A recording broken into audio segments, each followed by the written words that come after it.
हाय। Semester 3 के लिए जिनका प्रथम गौण द्वितीय गौण हिंदी है उनके लिए पेपर 5 का एक अन्य प्रश्न, रामधारी सिंह दिनकर का परिचय दीजिए, जिसमें हम प्रस्तावना, जीवनी, प्रमुख कृतियाँ, जिसमें काव्य, गद्य, सम्मान और मरणोपरांत सम्मान को देखेंगे। अब देखते हैं रामधारी सिंह दिनकर का परिचय। दिनकर स्वतंत्रता पूर्व एक विद्रोही कवि के रूप में स्थापित हुए और स्वतंत्रता के बाद राष्ट्र कवि के नाम से जाने गए। वे छायावादोत्तर कवियों की पहली कवि पीढ़ी के कवि थे। एक और उनकी कविताओं में ओज, विद्रोह, आक्रोश और क्रांति की पुकार है, तो दूसरी ओर कोमल श्रृंगारिक भावनाओं की अभिव्यक्ति है। इन्हीं दो प्रवृत्तियों का चरम उत्कर्ष हम उनकी कुरुक्षेत्र और उर्वशी नामक कृतियों में मिलता है। अब हम देखेंगे उनकी जीवनी।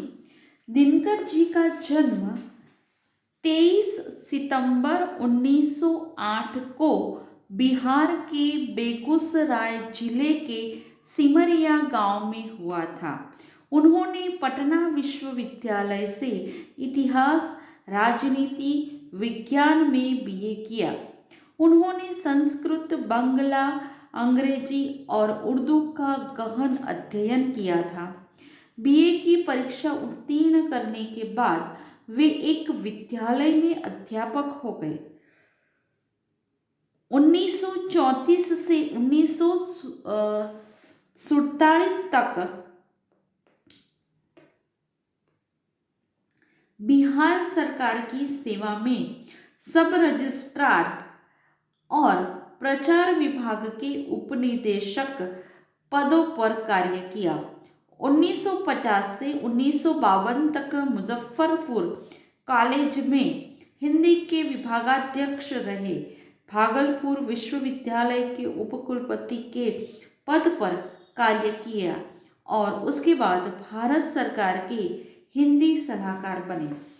उन्हें पद्म भूषण की उपाधि से भी अलंकृत किया गया था।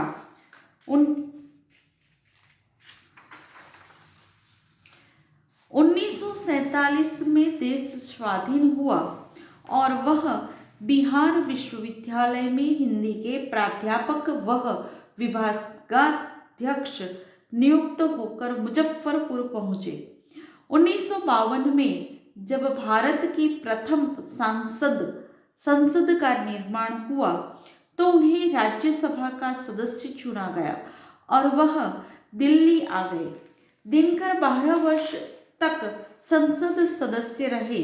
बाद में उन्हें सन 1964 से 1965 ईस्वी तक भागलपुर विश्वविद्यालय का कुलपति नियुक्त किया गया, लेकिन अगले ही वर्ष भारत सरकार ने उन्हें 1965 से 1971 तक अपना हिंदी सलाहकार नियुक्त किया और वह फिर दिल्ली लौट आए।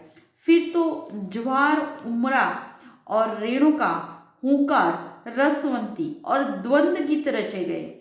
रेणुका और हुंकार की कुछ रचनाएं यहाँ वहाँ प्रकाश में आई और अंग्रेज प्रशासकों को समझते देर न लगी कि वे एक गलत आदमी को अपने तंत्र का अंग बना बैठे हैं और दिनकर की फाइल तैयार होने लगी। बात बात पर कैफियत तलब होती और चेतावनियां मिला करती।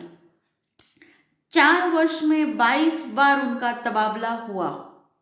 रामधारी सिंह दिनकर स्वभाव से सौम्य और मृदु थे, लेकिन जब बात देश के हित अहित की आती तो वह बेबाक टिप्पणी करने से कतराते नहीं थे।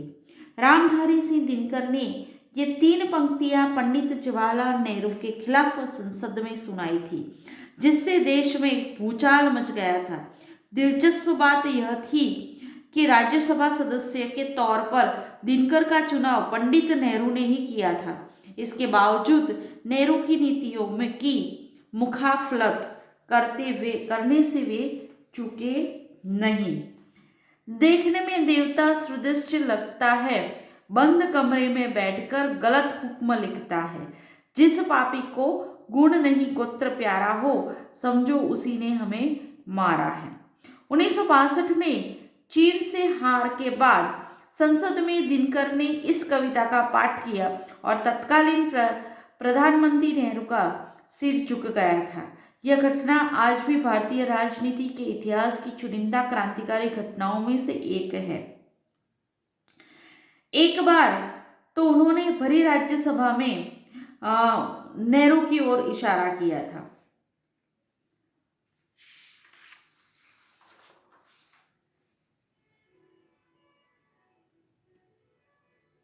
हिंदी अब उनकी प्रमुख कृतियों को हम देखेंगे। उन्होंने सामाजिक और आर्थिक समानता और शोषण के खिलाफ कविताओं की रचना की। एक प्रगतिवादी और मानवतावादी कवि के रूप में उन्होंने ऐतिहासिक पात्रों और घटनाओं को ओजस्वी और प्रखर शब्दों का ताना बना दिया। उनकी महान रचनाओं में रश्मिरथी और परशुराम की प्रतीक्षा शामिल है। उर्वशी को छोड़कर दिनकर की अधिकतर रचनाएं वीर रस से ओतप्रोत है। भूषण के बाद उन्हें वीर रस का सर्वश्रेष्ठ कवि माना गया है। अब उनके काव्यों को हम देखते हैं तो बारदोली, विजय संदेश, प्रणभंग, रेणुका, हुंकार, रसवंती, द्वंद्व गीत, कुरुक्षेत्र, धूपछां, सामधेनी, इतिहास के आंसू, धूप और धुआं, मिर्च का मजा, रश्मिरथी, नीम के पत्ते, नील कुसुम, सूरज का ब्याह, चक्रवाल, सीपी और शंख, नए सुभाषित, लोकप्रिय कवि दिनकर, उर्वशी, आत्मा की आंखें, संचय, कोयला और कवित्व, दिन के गीत, मृतिकृत तिलक और उर्वशी तथा श्रृंगारिता आदि, हारे को हरिनाम आदि जैसी जो कविताएं हैं वह दिनकर ने लिखी है। गद्य देखते हैं तो गद्य में उन्होंने मिट्टी की ओर, चित्तौड़ का साका, अर्धनारीश्वर, रेती के फूल, भारत की सांस्कृतिक कहानी, संस्कृति के 4 अध्याय, उजली आग, काव्य की भूमिका, पंत प्रसाद और मैथिली शरण, वेणुवन, धर्म नैतिकता और विज्ञान, लोकदेव नेहरू, शुद्ध कविता की खोज, साहित्यमुखी, संस्मरण और श्रद्धांजलियां, भारतीय एकता, विवाह की मुसीबत, मेरी यात्राएं, हमारी सांस्कृतिक एकताएं, देश विदेश, वट पीपल, राष्ट्रभाषा और राष्ट्रीय एकता, राष्ट्र भाषा आंदोलन और गांधी जी, दिनकर की डायरी, चेतना की शिला, हे राम आदि जैसी उन्होंने गद्य रचनाएं की है। अब हम देखते हैं उनके सम्मान। उन्हें दिनकर जी को उनकी रचना कुरुक्षेत्र के लिए काशी नागरी प्रचारिणी सभा, उत्तर प्रदेश सरकार और भारत सरकार से सम्मान मिला। संस्कृति के 4 अध्याय के लिए उन्हें 1959 में साहित्य अकादमी से सम्मानित किया गया। भारत के प्रथम राष्ट्रपति डॉक्टर राजेंद्र प्रसाद ने उन्हें 1959 में पद्म विभूषण से सम्मानित किया। भागलपुर विश्वविद्यालय के तत्कालीन कुलपति और बिहार के राज्यपाल जाकिर हुसैन, जो बाद में भारत के राष्ट्रपति बने, उन्होंने डॉक्टरेट की मानद उपाधि से उन्हें सम्मानित किया। गुरु विश्वविद्यालय ने उन्हें विद्या वाचस्पति के लिए चुना। 1968 में राजस्थान विद्यापीठ ने उन्हें साहित्य चूड़ामणि से सम्मानित किया। वर्ष 1972 में काव्य रचना उर्वशी के लिए उन्हें ज्ञानपीठ से सम्मानित किया गया। 1952 में वे राज्यसभा के लिए चुने गए और लगातार 3 बार राज्यसभा के सदस्य रहे। मरणोपरांत भी उन्हें सम्मान मिला। अब हम वे देखते हैं 30 सितंबर 1987 को उनकी 13वीं पुण्यतिथि पर तत्कालीन राष्ट्रपति जयललिता सिंह ने उन्हें श्रद्धांजलि दी।